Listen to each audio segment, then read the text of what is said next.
Welcome back, Tavern Goers. It's Torchlit Tavern. I'm normally your Dungeon Master, Jameson Oxford, but today we've got something special planned for you. Mitchell Travis, who's recently become a father, as you may have known if you listened to our Thanksgiving Day episode, is going to be your Dungeon Master today in honor of Sire's Day. That's right, that filthy Dirk holiday is back. And with it is all the tasteless humor you've probably come to love from us. At least I hope. This particular episode is very tasteless, and I do want to put my first official explicit content warning because we make a few very off-color jokes about abortion. We didn't intend to. It just happened. And I'm sorry. We here at Torchlit Tavern do understand that some people might be deeply offended by us taking light such a serious topic, and we do encourage you to maybe skip this one, but we do hope you'll come back for us next week. Actually, make that 2 weeks from now. This went so long it became a two-parter. This was Mitch's first time DMing Forest, and it ran a little longer than he expected. That being said, our plan is to write this adventure up as a module for 3 to 5 20th level PCs. Our plan is to put the PCs we played today in the box. They come with terrifying backstories. They come with special powers that are not normal parts of the stat block. And a few homebrew monsters, courtesy of Mitch. And they're doozies.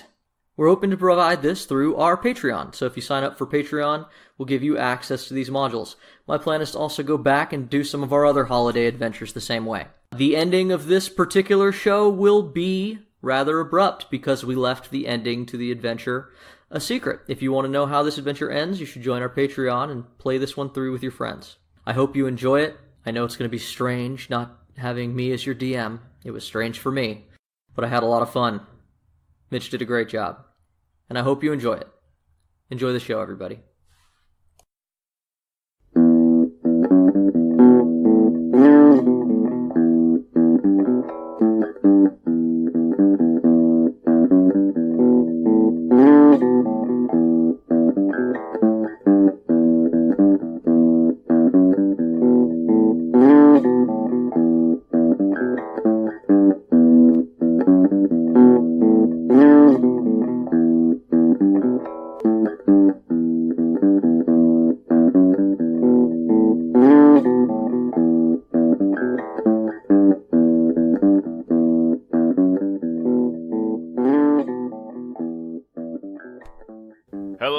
And welcome to the Torchlit Tavern. This week, for our Father's Day special, it is I, Mitch, and instead of being a player, I will be your dungeon activities designer and director this year.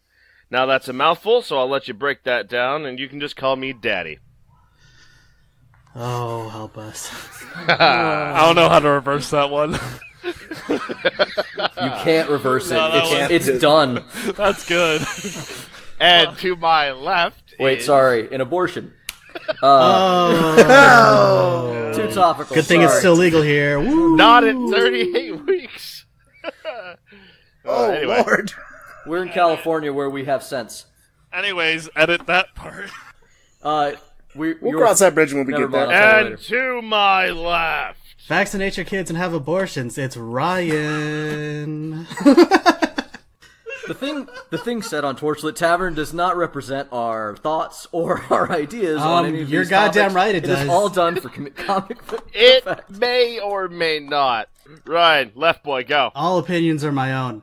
Hey everybody, it's Ryan, and I am playing, this time, yet another angry boy, but it is an angry soldier boy, and his name is Radley. You! We all thought it. Even me. Wow. Even I had Soldier Boy pop off. I only know the one line, so it was a really limited version, but well done. The listeners can't see, but I just the Soldier Boy dance real quick. Move on before I Superman you. Oh, because I'm a hoe. So quick. why don't you tell us about Radley? Because we're not going to have time to get into full written backstories, and I don't know what kind of lunatic would write that for a one-off character anyway.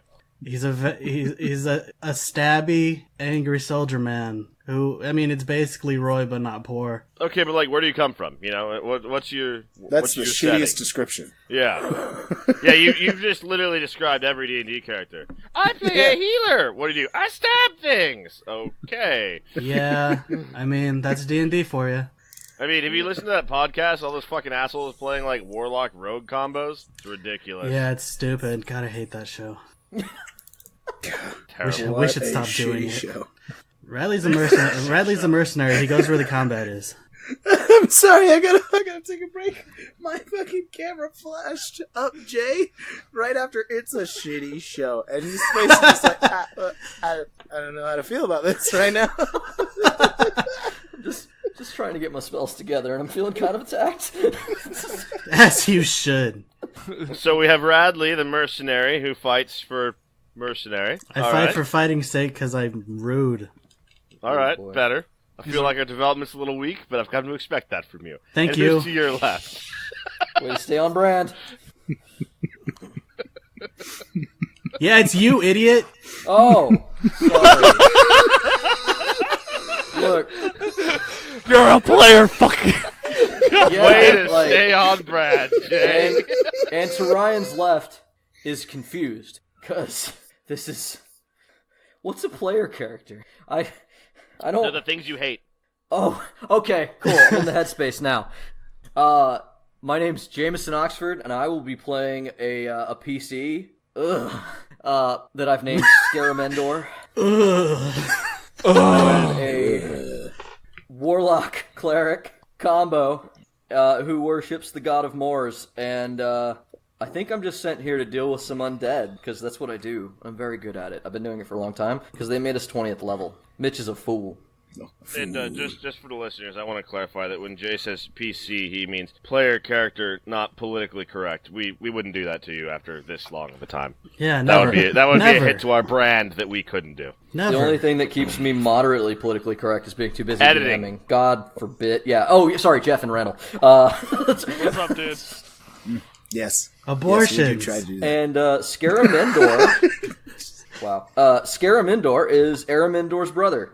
We're gonna go visit my baby bro. Your bro, yeah. Baby bro. I'm gonna rag him a little bit, because that's what I do. Probably give him a noogie, and ask him where the fuck the undead at. Oh, I also hear the undead constantly.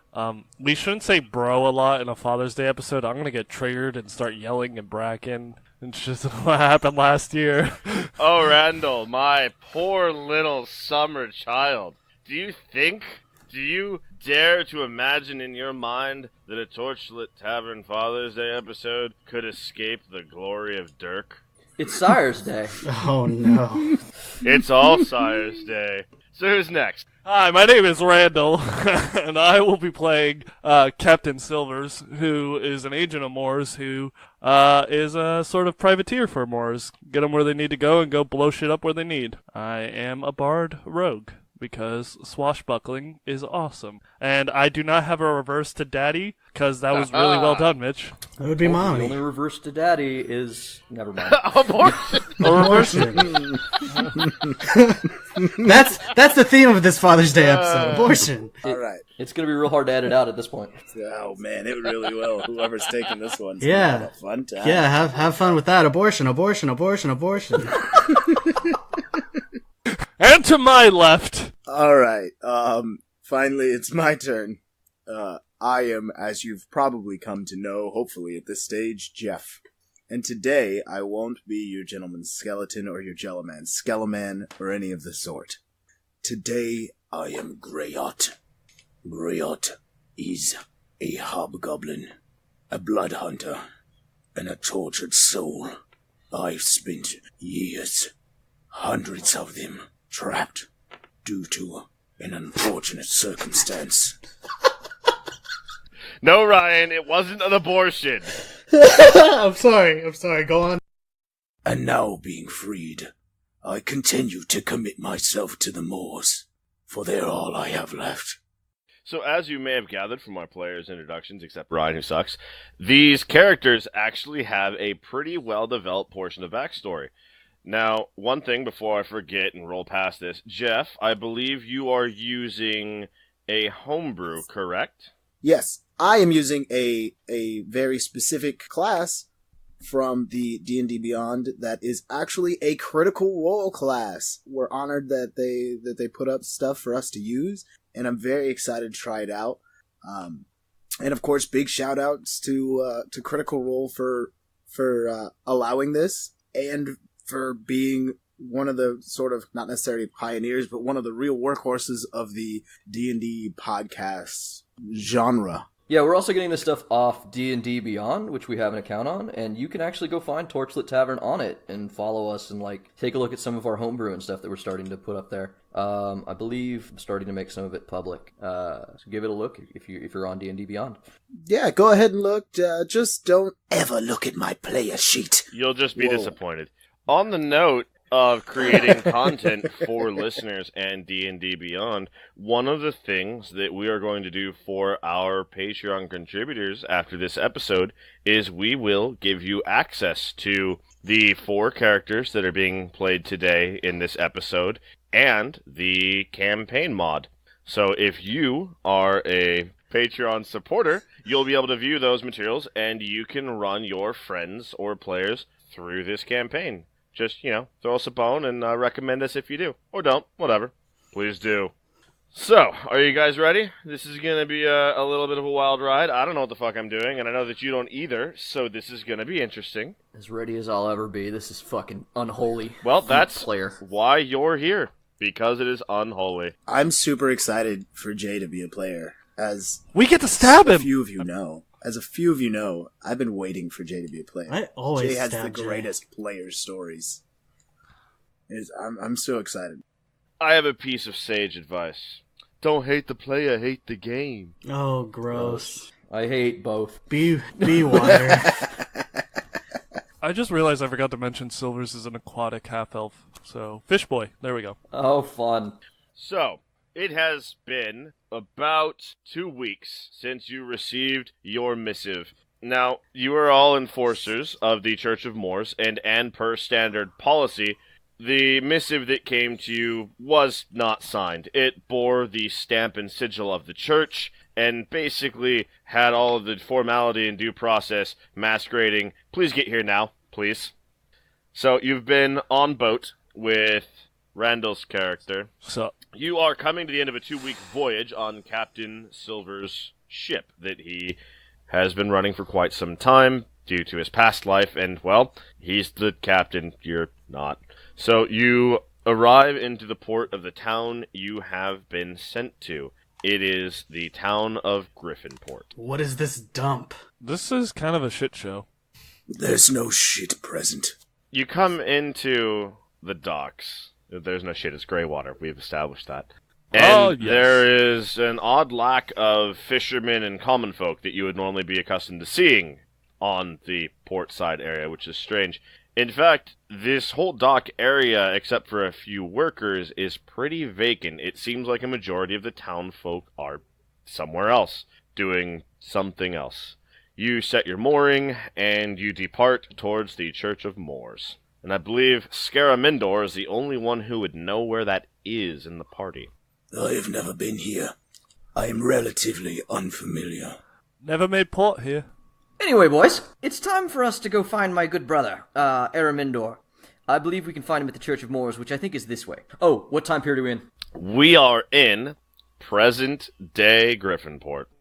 So is there a giant hole where the college should be? As you walk towards the Church of Moors, you do notice, all of you, that something is amiss. Towards what direction would that college be, Jay? Oh, it is way away from the, technically we'd have to go past the Church of Moors to get there, I Yeah, believe. so as you're going towards the Church of Moors, in the distance, you see a shimmering sphere reflecting the light of the sun, but you can see through it. It doesn't appear to be a barrier, and there appears to be, from where you are, nothing inside. It looks like some sort of spell-formed barrier, but it looks like it's around just an empty patch of the city. What's all this then? You know what? Doesn't matter. Let's go. Don't you think we should... I agree. It doesn't look like it's undead, so I don't give a crap.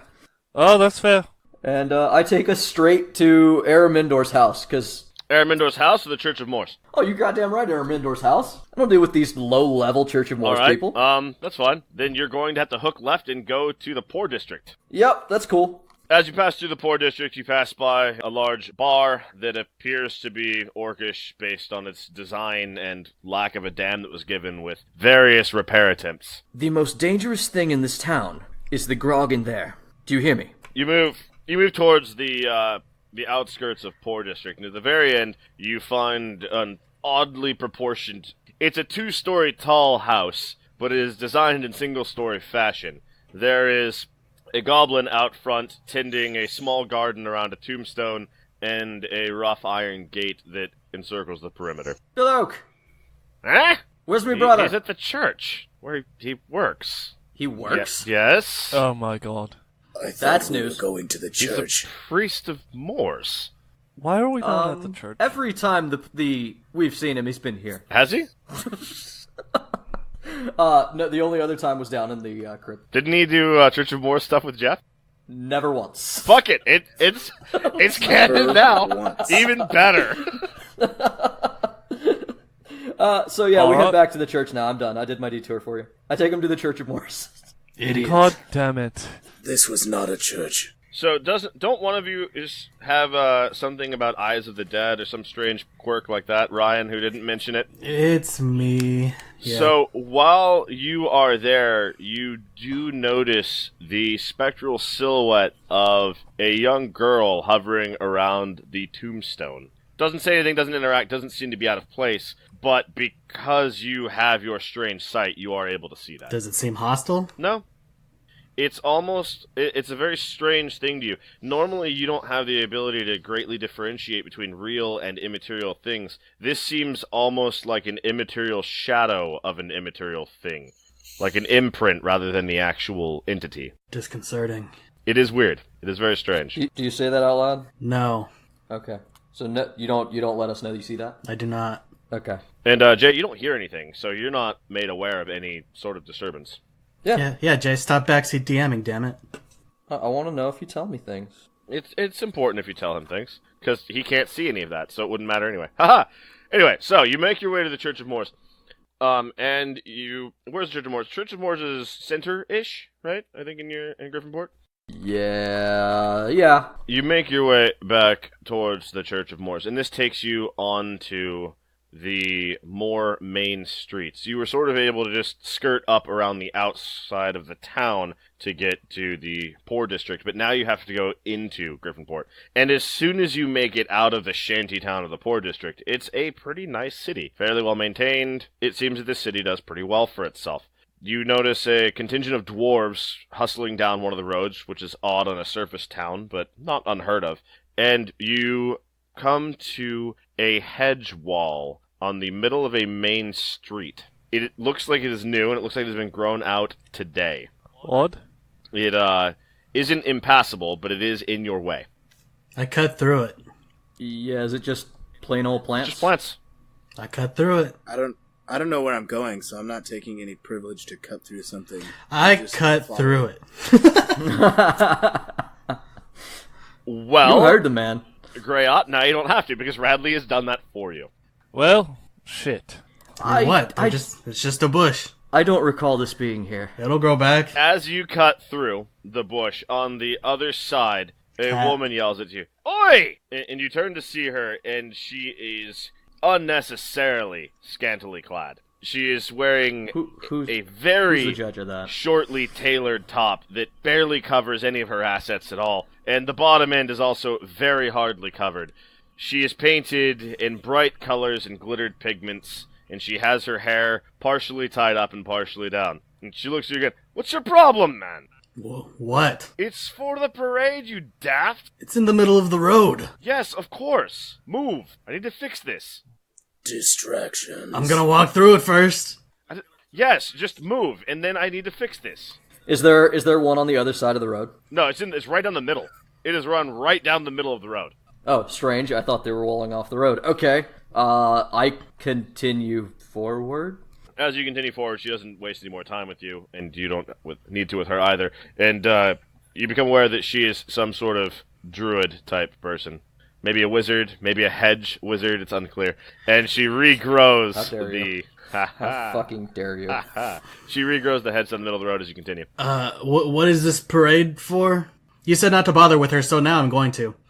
It's for All Father's Day, for Dirk. You look foreign. That's the only reason to come to this town, right? I wouldn't know. I'm on a job. Distractions. He's not wrong. All right, so we continue forward, and I'll tell them about All Sire's Day.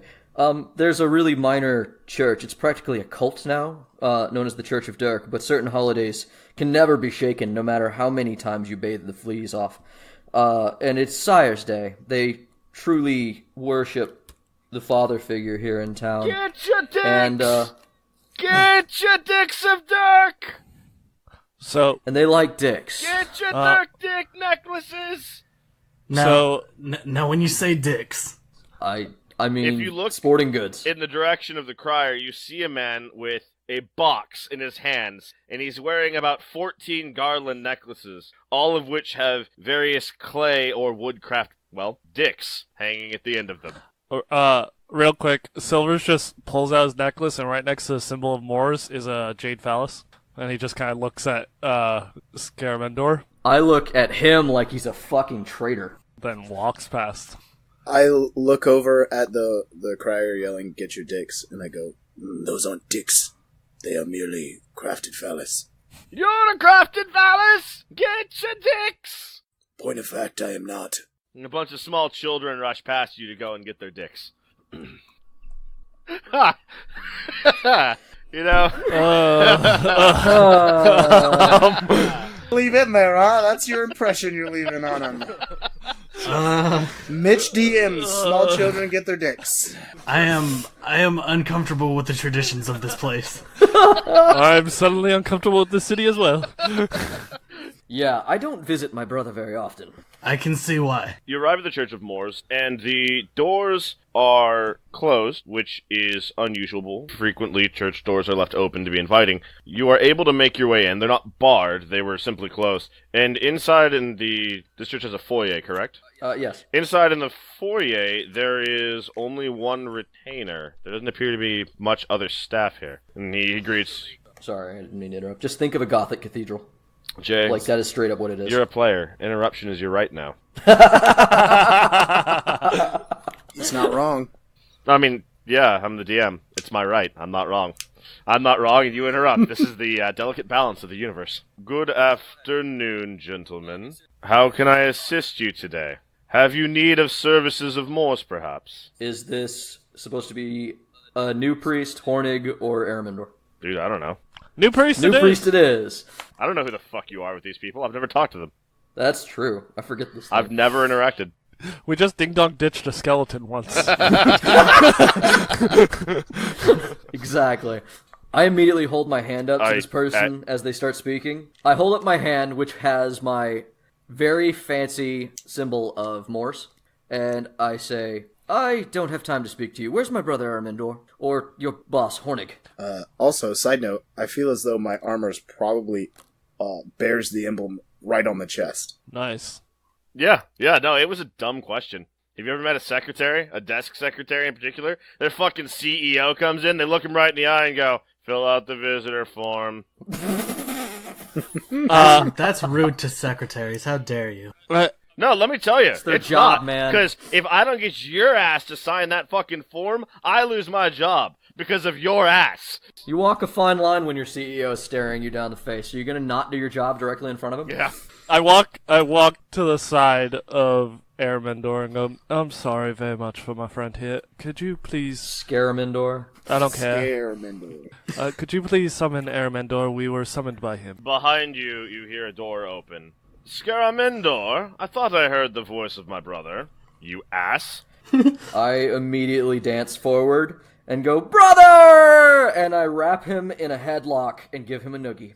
He attempts to escape. Of course he does. I have brother vantage. Roll an opposing athletics check with advantage. You are the larger sibling. You're the older sibling. It's natural. Absolutely. That's a nat 20. Do I need to reroll? Confirmed. Confirm. Brother, crit. confirm. Okay. That's a nat 1 for the confirmation. I guess I'll roll that advantage. That's a 3. So, he tries to wiggle free and is unsuccessful. It's good to see you, little Airy. And as you abrade his scalp like some sort of heathen barbarian, yes, it is always a pleasure to see you. Always. How goes desk work? I don't think he thinks it's a pleasure to see you. I don't think so either. It's always a pleasure to see his older brother. I saved this man's life. As he breaks himself free from your malicious grasp. It is true, you did. You have reaped upon my scalp for years as a result. I suppose you are those that were sent to deal with our issue. I received a missive. Yes, it must be you then. Come, join me in my office. You enter his room, or his office, and it is a very traditional Moors design room. Everything is very by the book. This guy has obviously never had a day of deviance in his life. He's pretty boring. Still playing it close to the vest, huh, Airy? Yes, well, yes. He is not wearing a vest.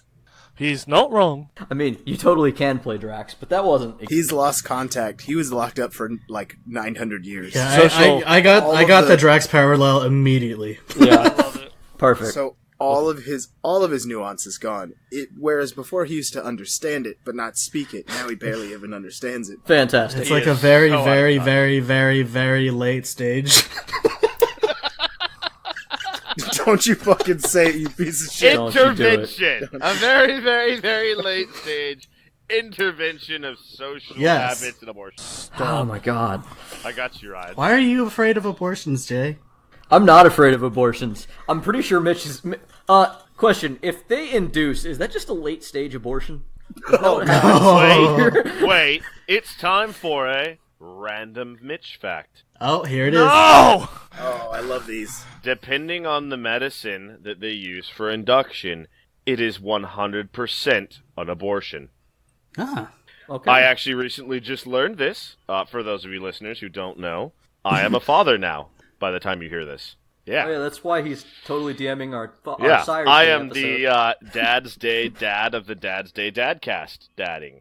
But yes, so one of the drugs they use, I think it's cyto something, I don't recall, but it is actually the same chemical that they use in abortions and the induced birth.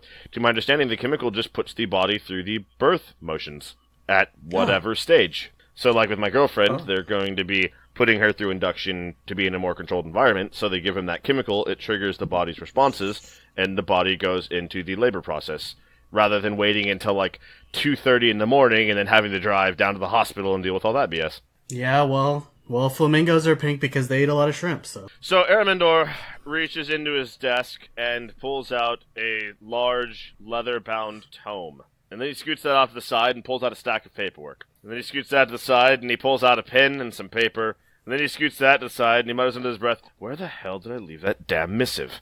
While he's doing all this, I am also pulling out a huge leather-bound tome and trying to find my Revivify spell, because I'm about to fucking die of boredom, Aramendor.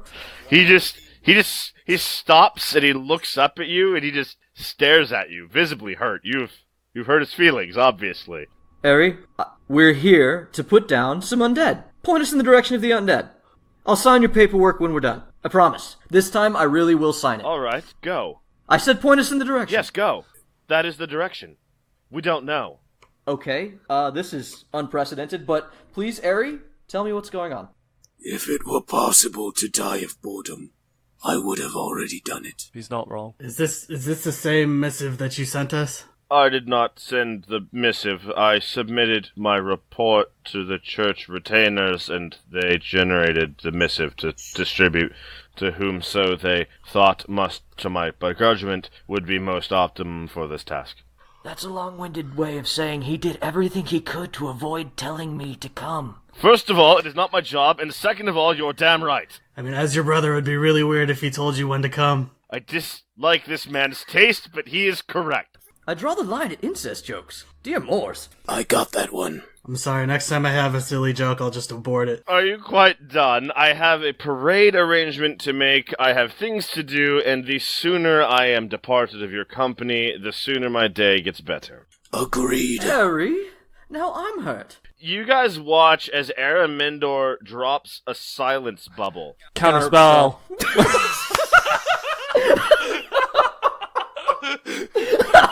I cast Already Sitting in Silence. But when he does, as you counter the spell, you realize that he had cast that up catty corner on the ceiling to the left in such a way that it would have encircled specifically Scaramindor's head. I will cast Counterspell along with my buddy Silver here and go, Jinx! Hey. You owe me a crack of cola. God damn it. I love that. Alright, I'm done. I'm done interrupting Aramindor. I promise. That was it. That was the joke I needed.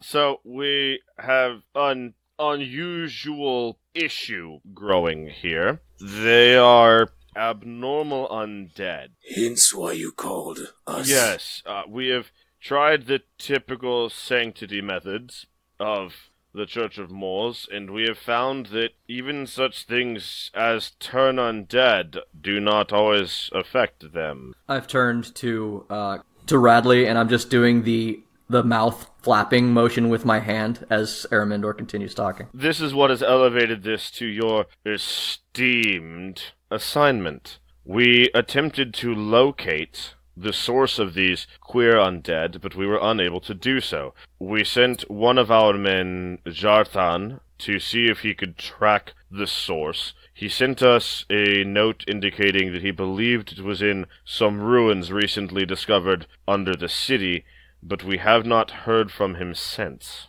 Got it. So is that where we're starting? I suppose. The entrance to these underground ruins, which we don't know much of, is to the north end of town past the Rich District. There was a large explosion there which had unearthed some things, and I believe that is where Jarthan had entered. We have not heard from him for 3 days while we waited for you to arrive. We don't know what to expect. Point me in the direction, and I shall sanctify it with my blade. What he said, yeah, consider it done. Which way?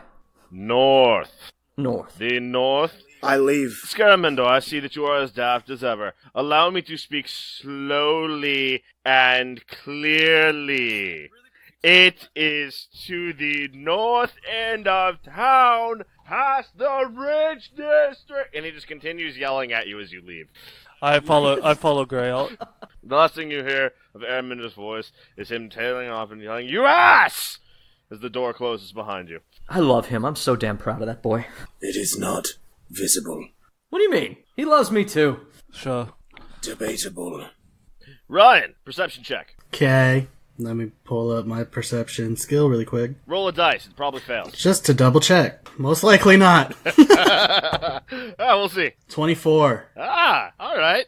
That's yeah, all right. I have a plus 13 to perception, man. Don't fuck with me. Yeah, but this is your perception to be able to tell whether the laser of fucking ghoul wraiths that is firing out of the ground is on your plane or not. And you have difficulty with that in particular. That's what you were rolling for, basically. Insight. My mistake. It was an insight check, not a perception check. It's all good. That's plus 13 too, so it's the same roll. Yeah. It's fine. So, you see from, well, not the center of town, somewhere northward, you see what I described. It's as if the channeled energy of undead specters and spirits has just been fired from somewhere on the surface or underground, you're unable to tell, into the aether above you, at which point it just sort of disperses. And Scaramindor, you roll a constitution check, I believe it would be, to resist being deafened by the howling screech of 10,000 souls being displaced. Greyot and Captain Silvers, you see nothing other than Radley's response and Scaramindor collapse to the ground, clasping at his ears. Is this like an actual sound wave, or is it the magic curing me? Because, like, would my ears bleed from this? Because I rolled a fucking 6. Your mind bleeds. It's... Oh. Bloody nose, then. I'm doing the 11 thing. Not physically afflicted by this.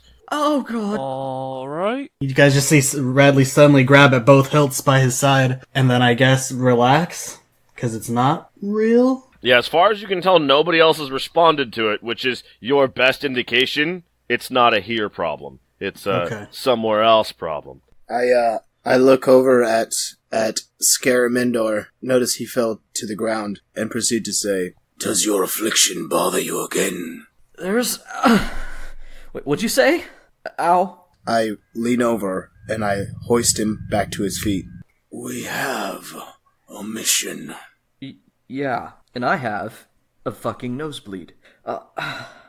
I help him, as I'm sure he's somewhat dazed, along our path again. I turn to Radley and I ask him, what do you see? Because I hear a lot. It's not of this plane. Well, I gathered. Then it's not our problem. It could very well be. You are both correct. I move to the north much quicker than I was moving. I I follow. keep pace with him. As you move to the north, you eventually come to the actual main road, or what you could call the main road, of Griffonport, and all along this road, there is a massive hedge that has been grown down the center of it. And on either side of it, stalls have been set up, booths, and likely unnecessary number of kegs has been littered along the sides of it. There's cups and mugs, and everywhere there are these same scantily clad women roaming around and preparing things. So we're following the hedge, or are we going through You are the able hedge? to move along the hedge. It is going the same direction as you now. You are in alignment Okay. with path. Are these cups filled? Not yet. I mean, do you go to investigate? Yes. Of course we do. Yup. I do not. I gotta take the edge off the sound. As Greyot maintains objective and just walks past you heathen bastards, Captain Silvers, you notice the emblem of Dirk, or a penis, has been carved or sculpted into most of these mugs. In fact, they're selling some at a booth where the handle is a flaccid dick. God. As you approach this booth, Radley, you see the withered husk of an old man. You're not sure if it's on this side or the other. The rest of the party also sees this. Not Greyot. You see it, Greyot, but you see it because you've looked back in disdain to see what the losers you're traveling with are doing. And that is what they're doing. They're approaching this strange old thing. And as you approach him, he goes, "Hey, bro! Wanna take the edge off?" I immediately turn around and start following Greyot again. I refuse to interact with this man. Following Greyot. Hey, Dirk, man! Nice dick you got around your neck there.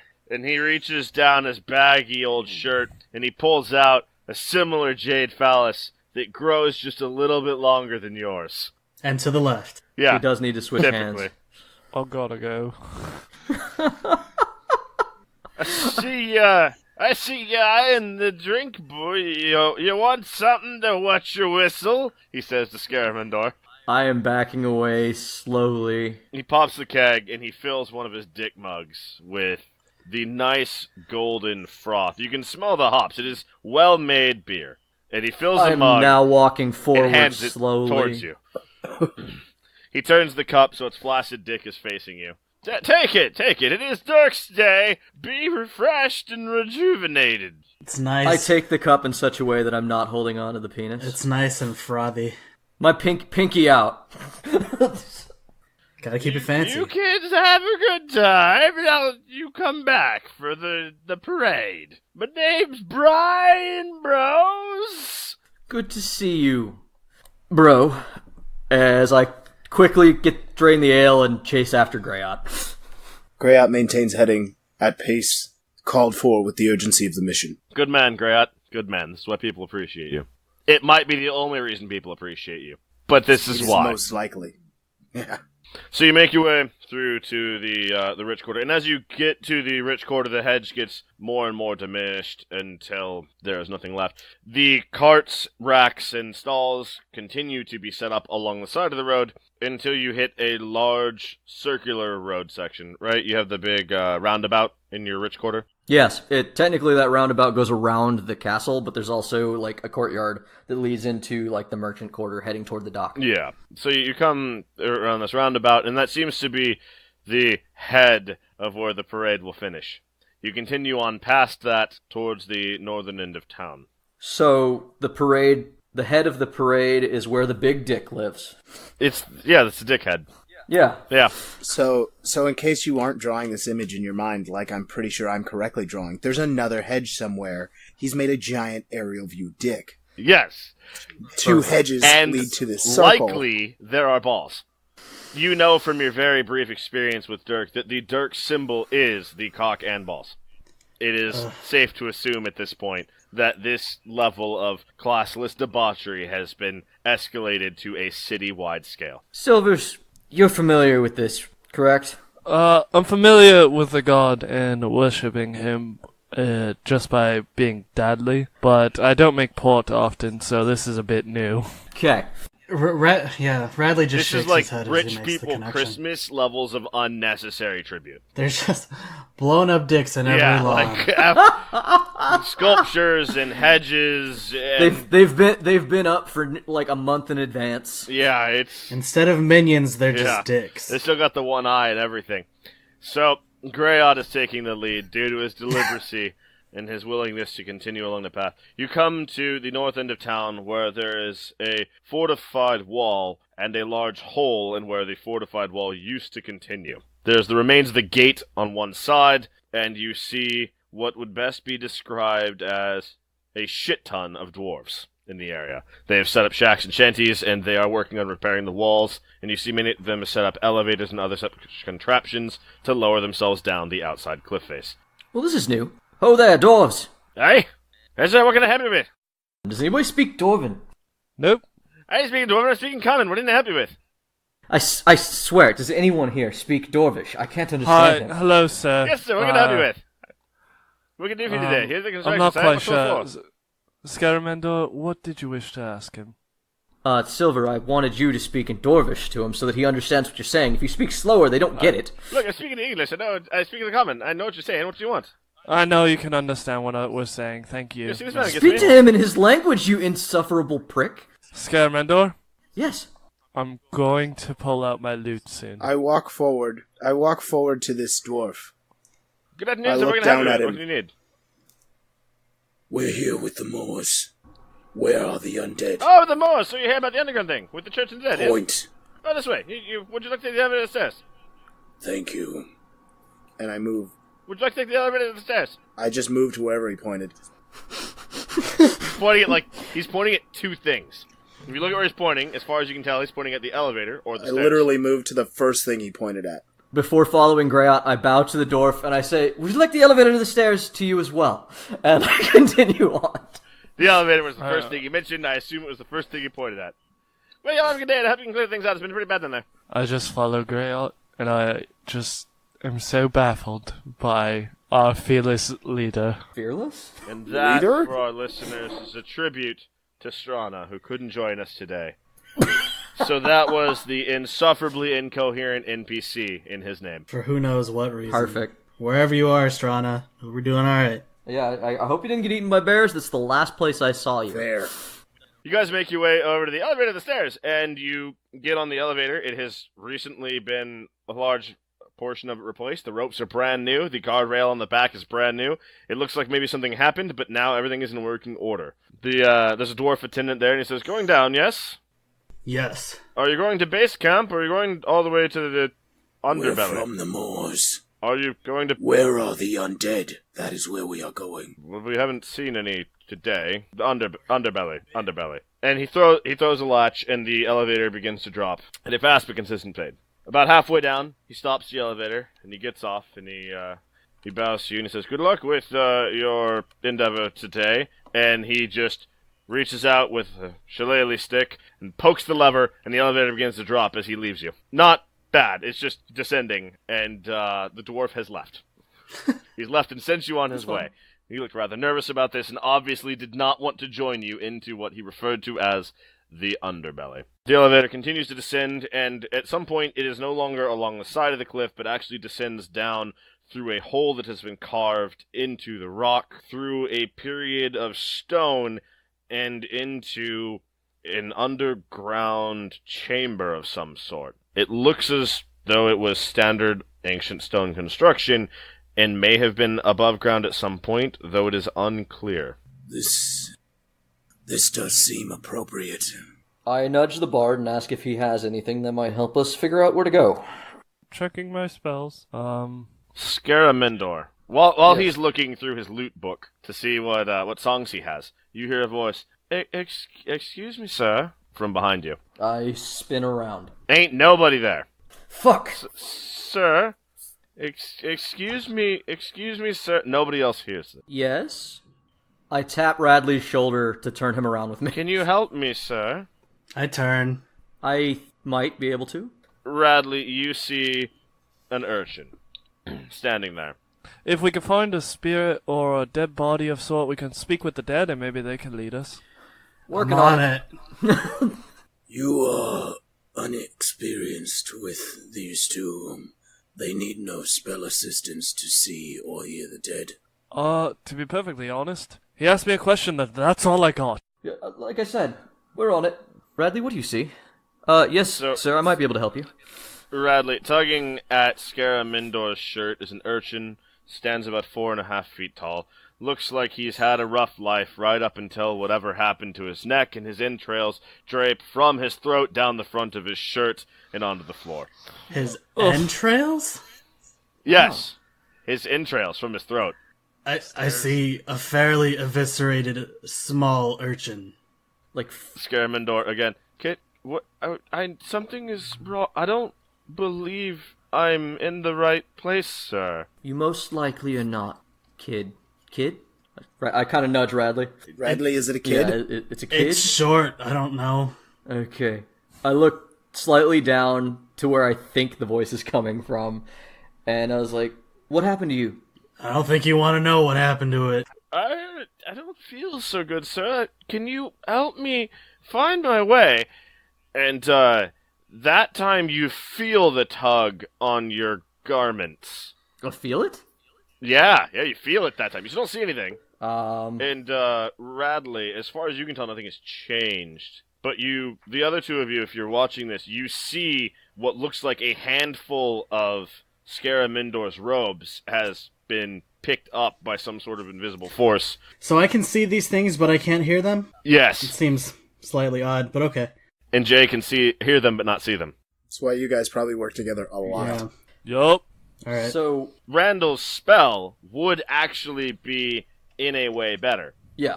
Because he could see and communicate with them Yeah. simultaneously. Technically, as a warlock, I can do that shit at will, but then you turned it into a thing, so I don't know. You still could. I mean, it's like an early alert system. Yeah, I guess I'm gonna cast Speak with Dead because I could spam that shit, and it also kind of makes them answer honestly. I guess would be the caveat of the spell, so I can make sure that I get what I need from them. Yeah. So Does I that cast. affect you or the whole party? Who does that It would affect? just be me. Who can that affect? As far as I know, they still have no reason to hear them, unless. Well, no, I need a corpse. I can't do it to this guy. I tell the whole group, high alert, boys. New things. After seeing the shirt get tugged, Greyot says, I am only able to sanctify with my blade. Who here can send this spirit on? It's fine, it's just a child. Child, what happened to you? I was murdered, I believe, some years ago, and then I went to the bad place, and I don't want to go back to the bad place. Just It's so bad. I don't. describe what- the bad place. I just. Bad? It's like here, but it's not, and I didn't. It just felt so wrong, and he begins to stammer. And Randall, is the party familiar with your particular ability?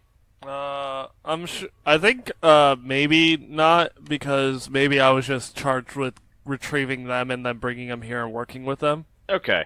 And as he stammers, at that point, a geyser of frigid gray smoke erupts from the ground around him, and he becomes visible to all of you, intangible for a moment. I don't see a problem. And from the ground erupt Oh, now I see a problem.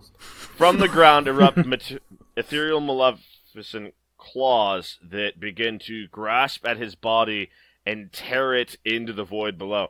The big reason this is a problem is he's, one, now screaming, and 2, still holding on to Scaramendor's shirt. shit. I would like to make a strength check to try to tug the boy our direction. Okay. Is this strength, Go ahead or can I use, like, wisdom or something, because it's not tangible? Wait. No, I actually have he has now become fully tangible. I actually have an idea. What you got? I'm gonna use my weird ability and then slice the hands that are grasping it. So you're going to try to go to the other side and attack the thing? Mostly because I don't know how effective we'd be on this side. I mean, so you can see the hands on this side now. It is completely tangible to everyone in the party. Wow. You can go either way. As far as you can tell, Randall, or, Captain Silvers, if hands are reaching through to this side, those hands are attached to something on the other side. Oh, then I'll stab that. Yeah, so you can. I'm just saying for your clarity. Thank you. So do you do your thing? I go, be right back, boys! And, What did he do? Can I still see him? Scaramendor, you look to Captain Silvers much with the look of, the fuck do you mean, be right back? And he just sort of planks up, falls backwards, and falls through the floor in a poof of smoke. Radley, you see the first part the same as everyone else. What changes is you see a ghostly impression of Captain Silvers immediately pop back up from the ground as though he had fallen through it from the other side. And as you look back towards the child, roll an insight check. You're not really sure. You're looking at a double image sort of thing here, so you need to focus on one or the other. You can see some sort of mass overlaying with the child, and the mass is facing downward, reaching into the ground, and then the child is also on the ground being grasped from below. Almost like, as far as you can identify, it's like something is on the other side of a mirror reaching through and grabbing. 19. So, Radley, as you focus on the other thing, your view shifts and you lose perception of the child, and you and Captain Silvers both see the following abomination. Imagine a beholder, which is to say just a large flesh-built orb with a fanged maw, but instead of the typical eye stalks that a beholder would have, it has skeletal, ghoulish arms that reach out with long pointed claws instead. Alright.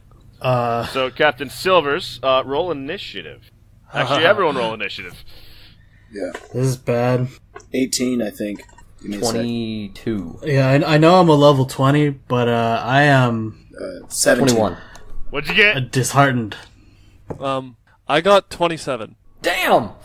Damn, boy. That's good. My initiative is plus 12. Fucking nice. What'd you get, Ryan? What you got? 14. All right. Mitch rolls crap. Welcome to the DM Good. world. You're good. It's the same world for me. So, what's our order here? Me? All right. So, Randall, as Captain Silvers falls through the thin veil of barrier between the proper living world and into this other world that you've only ever heard of as the Fell, you rise up onto your feet on the ground and you see that thing.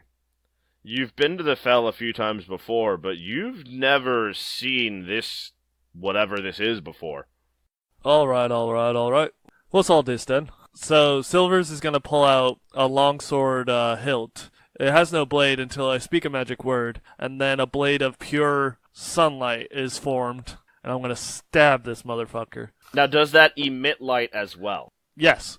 Alright. It's a bright light in a 15-foot radius and dim light in an additional 15. And it is sunlight. So I have grave sight. It allows me to see invisible creatures. Does that apply to, like, spectral things? So, the way that this works on this thing, because it's not invisible, but it's also not here, but it's also interacting with your realm, is you can see through the smoke. Okay. Which is to say, there's smoke billowing out of this geyser column in the middle, and if you've ever seen bad 3D animation where they put a transparent particle in and it fucks with the graphics and you can see through the solid particle behind it, or like when you glitch Minecraft. That's kind of what you see. When you look into the smoke, you don't see smoke, you see the other side of the smoke. And you see what portions of that creature you are able to. So, Captain Silvers, again, Jay, sorry. As the ray of light shoots from your hilt and forms into a blade, the creature turns with its eyeless mass and looks at you. It opens what you best assume to be some sort of observational organ, but rather it's as if millions of pores all over its body open into empty eye sockets, like pits of flesh that have been scooped out by some sort of small device. There is no organ inside, but you know that this thing is looking at you. Oh. That really hits a scary note for some people who don't like that, whatever that fear is. Yeah. I do not like Just it. imagining that. But It is not a good thing. It's not ideal. Yeah, it is not ideal. And you see that as well, Jeff, because you can see through the smoke into the body. This doesn't happen on the ghoulish arms, just the main mass. Randall, I'm gonna have you roll a wisdom save. I think that which one is fear? Sorry. 22. You feel a sense of wrong wash over you. It's not even proper fear. Your entire essence beholds this thing as wrong. You're able to shake that feeling off, though. Continue your turn as normal. I'm gonna fucking stab it. So The old goodies are always best. Yeah, it's solid. that is a 30 to hit. All right, that's a hit. That will be. Is it undead? What does your weapon do? If it's undead, it deals another additional D8 of damage that is radiant. Okay. So is it? Go ahead and do what you do. It would be 13 points of damage just for my regular attack, and then an additional 7 points of radiant damage. So as your blade sinks into it, the cut from the weapon passes through it as normal, but where the radiant damage touches it, it's causing an ill effect on the creature because it is bubbling up into tumorous growths. Gross. These are all the things that I'm not cool with. Sorry, Jay. Is it And then- 21? Is it my turn to burn it with fire? And then I'm gonna back off because thanks to Swashbuckler, it can't make opportunity attacks against me after I attack it. Yeah, it was not prepared to be stabbed in the face dye things. That was not something this creature has to deal with. So yeah, you basically caught it by surprise. And then I back off to try and lead it away from the kid. I'm trying to encourage it to drop the kid and then follow me. All Alright, I'd like to say anybody want to give us, some sort of description of the action? I mean, I can give a description of the Well, action. no, and because so we so can can only Radley. see so much, right, at this point. I see billowing smoke with hands grabbing the kid at this point, right? That's what I see? Yes. Okay. That's all I see, is the smoke and the kid. Yeah, and so hands. Radley can see either or. He sees everything. At this point, he has the ability to focus and see, well, he can see everything at once, which is kind of a mess and not very useful. Or he can focus on one or the other, and that's a free action. He can switch arms. So Silvers is on the shadow plane, for all intents and Yes, purposes. he is on the other side, Okay. yes. I would like to roll a religion check to see if I want to know what your call is. I rolled a 22 religion. I want to know if I did something to this kid, would I free him?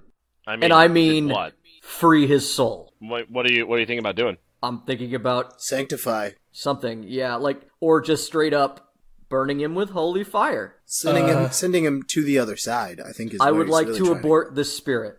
Ah, there it is. So, you honestly have no idea. Like you said, new things. New is bad. The latest stage abortion. What you know about souls and spirits is if you destroy a living thing on this plane, its spirit will pass to where it belongs. If you destroy a spirit on its native plane, it will be destroyed. This kid was and if you destroy something on a plane it doesn't belong to, it just goes back. This kid was a spirit on this plane where it didn't belong, that is now a body on this plane where it probably doesn't belong, being dragged to another plane where the kid tells you it thinks it doesn't belong. I am asking the DM with a roll of 22 if Yeah. Scaramindor would know that it's a good call to just reset this spirit, basically. Worst case scenario, he wouldn't be getting eviscerated by the weird hole beast. Well, I think that these characters that we're making for this is like the Moors equivalent of the Fist of Newman. That's what we are. I think that when you call us in, you expect us to kind of deal with the problem in an efficient fashion. And reach this kid who's holding on to me, and I've kind of grabbed onto. I hold him, and I get in his face, and I whisper, "It only hurts for a moment." And I cast Sacred Flame. All right. For our listeners, because I'm the DM and I totally know exactly what that does. What does that do? That creates a flame-like radiance descending on a creature that you can see within range. The target must succeed on a dex save or take 4d8 radiant damage because I am a 20th level character. So you're holding on to him, right? So this kid is trapped between you holding him on one end and the fuck beast holding him on the other. Yes. I'm gonna go ahead and say you can't really miss that. How do you cast Sacred Flame? Like, what do you do? Is it a handy Verbal thing? somatic. Is it a booky thing? What does Scaramindor do? What is Scaramindor's casting? I think for this particular casting of it, I say the words and I gesture with my hand, but the gesture with my hand is pulling out my skull emblem and touching it gently to the kid's head. And he lights up with 22 radiant damage. A sky laser of radiant damage erupts from above. A deep purple light touches him, and you hear the opening riff to Hush by Deep Purple. Thank you. And as the radiant damage strikes the child, it passes through the smoke. And as it passes through the smoke erupts into flames. Everyone that is within 10 feet of the portal, roll a Dex DC of 18 or take 2 fire damage. Good thing I backed away. Yeah, no, you're good, Randall. Well done. I rolled a nat 20. Well done, Jay. Hey Ryan, how you doing? Yeah, I took the 2 damage. 18 exactly. Nice! So as the smoke erupts into flames, the kid is lit on fire and begins screaming in horrifying agony.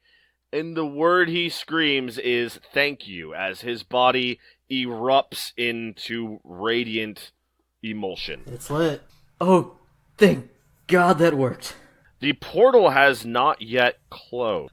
The smoke is on fire. The smoke is still coming from the ground, now a torrent of weak flame. And the ghoulish arms are, well, they were holding a child a moment ago. Now they're waiting for their turn. Oh, okay. So we still do have an enemy. That's what I needed to know. Yes, Yeah. the thing is still there. It's me. So you see Greyot. He reaches back and grabs the lance and proceeds to strike down at this So thing. you're going to try to strike through the portal into the thing? Yes. Alright. Now remember, Geyser of Smoke has turned into Geyser of Flame. You are going to have to move into the flaming area to do that. I have a 10-foot range. Ah! Well, then I guess you won't. Perfect. So, Jeff, as you approach this thing to lance at it, the hands are grasping at where the child was because it's not there any longer. So, yeah, I rolled a 21 to hit, Okay, that's a hit. and I hit it for 15. 15 what? 15 piercing. Okay, because it's a lance, right? Yes. So, as you drive your lance into this creature's body, anybody ever stab molasses with a spoon? Yes. That's what it feels like. And for those of you who haven't stabbed molasses with a spoon, because I imagine actually that's more people than not, especially these days, it begins to sink easily into the body and then rapidly meets more and more and more resistance. This thing's body mass feels like a very highly viscous semi-fluid. Okay. So, Jeff, do you only have one attack? I don't know what your stats are on this. Oh, I turn. actually have 2. Yeah, I actually have 2. I might have more than that. Let me... So you can roll a dex save to try to pull the lance back out before, as you feel it meeting resistance. You can roll dex to cut your attack short and withdraw early. Pull out method. or you can use strength to go all the way in and then just try to force your weapon back out to be ready for that second attack. And this is a Father's Day episode. Yeah. Well, I rolled a 18 plus my strength 3, so that's a 22 or 21. Okay. So, and you're going with the strength option, right? Correct. If I were to give it a number on a scale of 1 to 10, how close you were to not making that, it would be 2. And 2's bad, right? Yeah, like a 19, it was a 19 DC. You are able to drive your lance all the way in doing full damage, but you are barely able to pull it back out to strike again. Go ahead and make your second strike. This time, you know that you have the option to either have to wrestle with this thing's oddly viscous mass, or you could choose to stab it less, which would give you a reduction to damage, but an advantage. Or I would just not make you deal with having to pull that back out. Okay. So do you want to do just the tip or all the way? If there's one thing I know about Jeff. This is Sire's Day. You don't give him just the tip. Oh, I was actually going to say just the tip. This is Sire's Day. Jeff's a tease. Yeah, it's Sire's Day. You don't give him just the tip. It's Sire's Day. You don't just give him just the tip. So yeah, I'm going all the way again. I have another weapon. So I hit it again for another 10 damage. Okay. And fail the strength. Okay. So you drive your lance all the way into it again. I would say to the hilt, but it's a long-ass lance, so that's not true. But, you feel as you try to pull your lance back out, that's not going to happen. Can I choose to just continue to hold on to it and not, lose it? You can continue to hold on to it. You just aren't... And next turn, you would basically use a move action to withdraw your lance. That's all that means. Okay. All right. Yep. Ryan, it's you, right? Yes, I believe so. Just doing some math real quick. You... I know. Gross. You guys don't know how happy you make my girlfriend's cat on D&D Day. Because you just pet the cat all day? I am the most captive audience. Look at her. Undivided attention. Ryan, what are you mathing, buddy? What's up? I'm mathing my hits, bud. I was trying to be ready for you, but No, that's cool. I got you. Just give us a lowdown on what's going on. Radley's Ow! nice. Fucking started biting me. All right, Radley is dashing forward, both longsword of sharpness and Vorpal sword out, ready to go, and I'm slashing for 3 hits. Do it. That's a 20, a 16, and a 22. You miss all 3.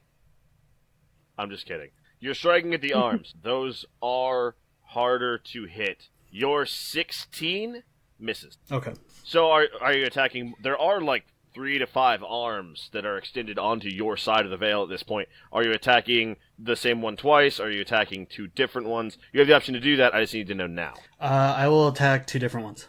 Okay. So, we'll just say that the miss was the first one. As you swing out at it, the limbs are oddly responsive and dexterous. Your hit should have connected, but as the sword comes within range of the limb, it dislocates itself and flexes in an unnatural way, moving the mass away from your weapon. Gross. On your next hit, it tries to do the same thing, but now that you're more aware of how this weird, fucked up abomination works, you account for that, and you're able to continue your strike into the leathery texture and bone mass of the arms. What is your damage on your first hit? That one was a nat 20, so it was 14. And okay, also, and that's not your Vorpal, or is that your Vorpal? Hilariously, that one was the Vorpal. All right. So who'd have thought? We didn't think it would happen, but it happened on the very first roll. So obviously, you won't let me take its head off. So actually, you want the good news or the bad news? Bad news. I want the medium news. Take its head off. How? So, as you, like I said, they're long, ghoulish arms, and now that you've had a little bit more time to look at it, that whole 6 seconds of your round, they are multi-segmented. It is several series of elbows down the length of this thing, leading up to the hand. Does he have 4 forearms? Yeah, he's got a lot of arms. 4 forearms, I love it. So, as your Vorpal sword comes in, you catch it in one of its many elbows, the elbow closest to the wrist, and you slice all the way through the joint. and the hand falls to the floor, and the arms withdraw backwardly, spewing dark, viscous, bloody mass. Dope. Your second attack, sir. My second attack was a 22 for 8 damage. Okay. And that's it's just 8 damage, 8 slashing? Yeah, just 8 slashing, and I also rolled a superiority die for a precision attack, so that's an extra 10 damage. Okay, so 18 damage total? Yes, on that one. Alright, so this one, with much less grandeur, you attempt to sever another one of the hands, but it flexes out of the way, and you catch it in the bone, breaking one of the forearms. And the hand stays attached, but dangles at the break. Okay, and then I dash back. Alright, now it's the kid's turn. There's a smoldering puff of smoke as he continues to dismiss himself from your plane. And now it is the Hell Beast's turn. So, the bad news. That hand that you cut off, Yeah. the bones that would have constructed the forearm behind it split, and you find that there are actually a series of smaller bones inside of it as it breaks the bone into limbs and rears its hand and begins to lurch at you. Roll a dex save or be grabbed by this thing. I did dash away. Yes, you did. Okay, just making sure. It uses its move action to do this. Actually, sorry. Technically, it's a leap attack. Okay, you said dex? DC 15. Woof, 13. The hand propels itself at you, latches onto your chest, and grabs you. Then the broken sections of bone that form the back of it begin to sting at you like a multi-tailed scorpion. I don't like that. Yeah. Because it grabbed you, you're gonna just take damage from that, buddy. You take piercing damage, 1 piercing damage 4 times. Alright. So, 4 damage. Yeah, I'll take that. Randall, on your end, you see the, shoulders, I guess, the point where the arms connect to the main mass, dislocate and begin to spill more arm out of the body, and the extensions of arm falling in sections of forearm roil to the ground like someone spilling chain from a bucket. 2 of these arms then begin to coil and raise themselves up, and it lashes out to attack at you. Hey, this is gross. Yeah! I don't like it. That was he's the created point. the grossest abomination I love it. I may have ever heard in all of D&D. Yeah, Mitch is no longer allowed to DM after this. Hey Mitch, I think it's time for you to DM Call of Cthulhu, my friend. To write my monster book. Seriously. So the best part about this, when I came up with this monster, 2 minutes before I put it on the field. You're welcome. I want Mitch to run Monster of the Week for us. Yes. Oh yeah. I mean, I can do it. So, Randall, what's your AC? 17. Oh, okay. So the first hand fires out at you and claws at you with its long chitinous claws, but it misses, so that was good. The second one does not, and it does 14 slashing damage. All right. And it attempts to grab you. Roll athletics or dex, your choice. Yeah. That's a 26. It is not able to grab you. Woo! All right. Jeff, it took offense to your actions. It did not like you. As it shouldn't. So, Scaramindor and Radley and Greyot, you are unaware of the chain uncoiling of limb that is happening below. You're not... Well, actually, Radley, which side were you looking at? Were you looking at your side or its side? Looking at the other side. Okay, so you see the arms doing the freaky chain thing out of the body. I'm going to give you 5 words that you can use to warn Greyot. Okay. Greyot is about to be attacked. You see the chains pool out, and 2 of the arms begin to lurch at him. You get 5 words to warn him. I can see through the smoke. Can I not see the chains? The chain arms? No, because the smoke is currently fire, and that's fucking all that up for you. Okay. Things are still burning, technically. For another round or so, probably. Yeah. So you're currently blinded because your sight into the veil has turned into a torrent of fire rather than the smoke of vision. Okay. So you have 5 words. Greyot, dodge the chain arms! That's 5. Yep. What's your take on that, Greyot? What do you do? To be dexterously aware of chain All right. arms. So I'm gonna give you dex. Normally I would impose disadvantage, but Radley was able to warn you about weird shit. So you see the two arms that are closest to you cock back as though they're going to strike at you, and then lunge forward like they did with Randall. Okay. My armor class is 20. Okay. Like with Randall, that is one hit, one miss. So the first one extends and fires past you. The second one rakes at you with slashing claws, and it does... How much damage did you take, Randall? I'm sorry, you did... I took 14. It does 16 damage to you, Jeff. And then you are able to roll a dex save to avoid being grabbed. Okay. Dex save, 21. Again, you are barely able to scrape out of the way. You become aware of what Radley meant when you take 5 feet back, and the hands continue to extend another 2 sections of arm. But you are able to move out of the way. And you do still have your lance. Sweet That deal. brings us to top of the round. Hey, that's me. So, I'm just gonna say fuck it, because this thing needs to die. Hang on. Actually, it is the beginning of your second realm in the Fell. That is kicked off for you, hearing the loud ethereal toll of a grave bell. Ooh, I need to get out of here soon. Oh no, I'm in trouble. So I'm just gonna end this I'm quick. in danger. Yeah. Yeah, remember, in case you have forgotten, you get, was it 13? Yeah, 13 per day. Yeah. So, So this motherfucker needs to make an intelligence saving throw. What's that? What? What's that? It's intelligence. Oh, It apparently doesn't have any. So it needs to make an intelligence saving throw. okay. And if it doesn't meet or beat 19. Oh, man. Oh, no. So Silver's real sick of this shit and honestly really creeped out, and then hearing the grave bell goes, fuck this. Steps up, pops his 9th level spell, and it lets loose a psychic scream wave upon the beast, dealing 14d6 psychic damage and stunning it. Okay. So it is 14d6? yeah. And that is 9th level.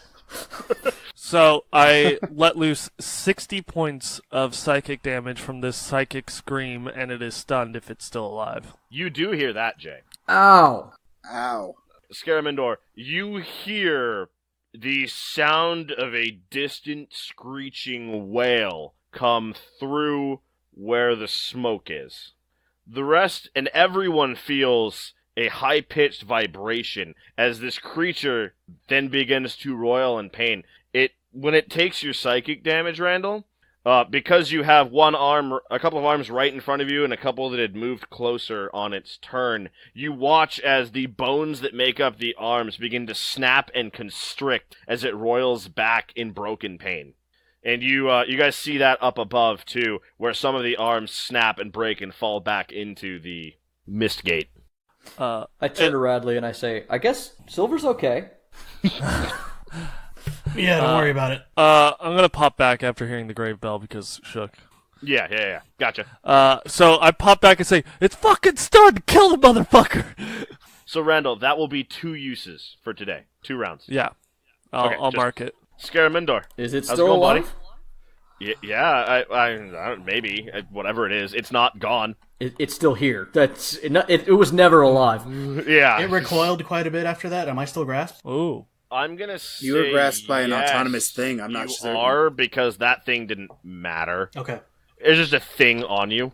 Okay. For reference, you can just use an action to make that thing be no longer on you. Okay, cool.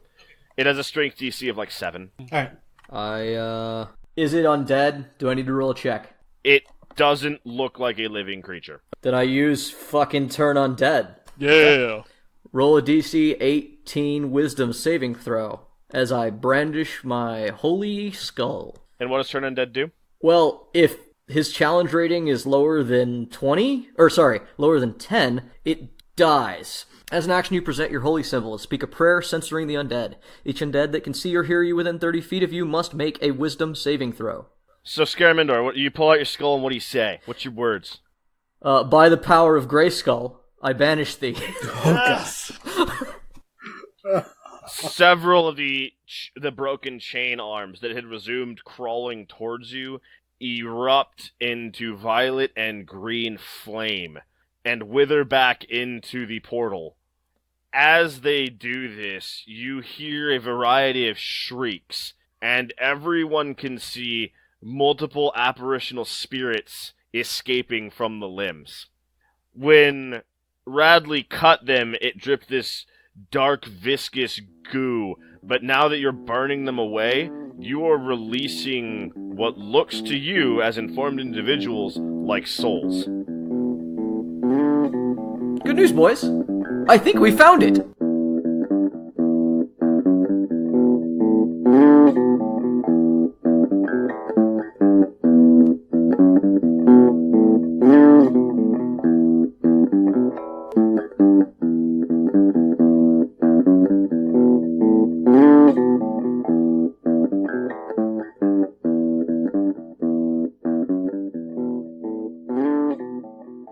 Hello everyone, and thank you again for following us on our journey through another episode of Torchlit Tavern.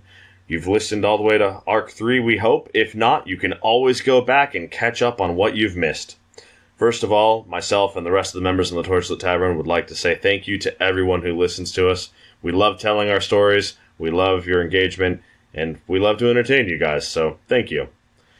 Don't forget that if you do enjoy our podcast, please like us, rate us well, share us, tell your friends about us. We have no designs on any grand empire, but we do like telling our story, and we'd like to share that with as many people as possible. And you, our beloved listeners, are the gateway through which we can do that.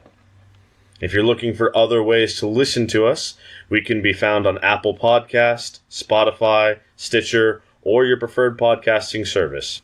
If you want to engage and find a little bit of extra interaction with the Torchlit Tavern, you can search Torchlit Tavern on Facebook or Twitter. And we have established a Patreon at patreon.com/Torchlit Tavern. If you'd like to go that little extra mile for us, you can do so there, and we will kick back to you with monthly content updates. This could be anything from narrative expansions, world lore, or even just an insight into the characters of the world themselves. And last but not least, if you want to chat with, compliment, or ridicule one of our lovely players, you can find us at the following locations. All right, have a good night, everybody. We'll see you next time. You can find me, Jameson Oxford, at something master on Twitter.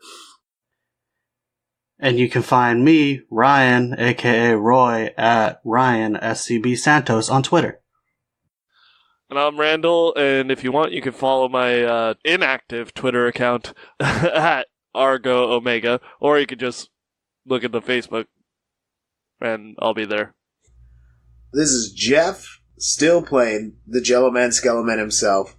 If you're looking for me, you can find me on Twitter that I never use at big_J_the_bad_man. You know, I think maybe I should have my own Twitter. You shut up. It's not time for this things. God. You can definitely find me at the Torchlit Facebook. I'll be there. No, I'll be there. Somebody will be there. And thanks for tuning in.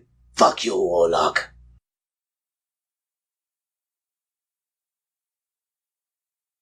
Am I still grasped? Yes! Damn it.